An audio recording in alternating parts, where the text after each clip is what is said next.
We've got a range of documents here that come from different archives that tell different parts of the story, I suppose, of the South African-Israel relationship kind of at the height of apartheid. Okay. This is from 1976. They really need stuff quite desperately, so they've purchased 6 130mm ammunition systems from Israel for 2.7 million rand.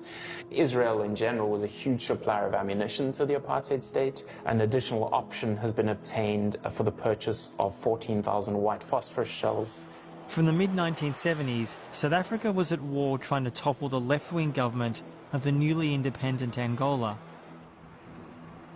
In 1976, South African Prime Minister John Vorster visited Israel amid speculation the countries were working on an arms deal. If you look at the amount of weapons being bought, around $1 billion from the 70s into the 80s by the apartheid state, that's an incredible inflow of money into the Israeli economy just when they need it. And so just from a demand perspective, it's an important relationship.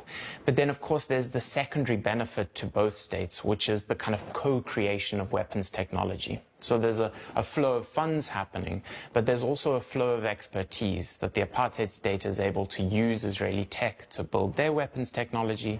Israel also supplied equipment used to repress the anti-apartheid movement, including water cannons made by an Israeli kibbutz.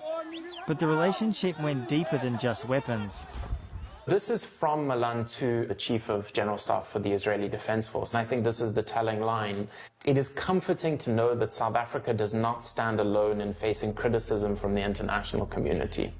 Our respective countries will have to withstand this in all its many manifestations, and we keep up our determination. And this is an example, but you see it in other places, of the South Africans and the Israeli officials writing to each other with that kind of mutual understanding of we're under siege, we're under attack, no one understands us, but you do. These two countries also worked together on the development of their nuclear weapons. South Africa supplied Israel with uranium in the 1960s, and they exchanged technology.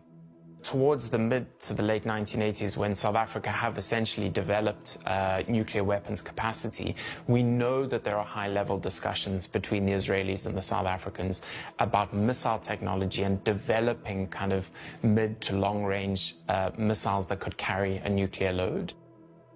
South Africa gave up its nuclear weapons along with apartheid in the 1990s. But by then, the army and security services were dependent on Israeli security tech and have remained so in many sectors, including with water cannons. It's perhaps not a surprise then that it's a post-apartheid government that's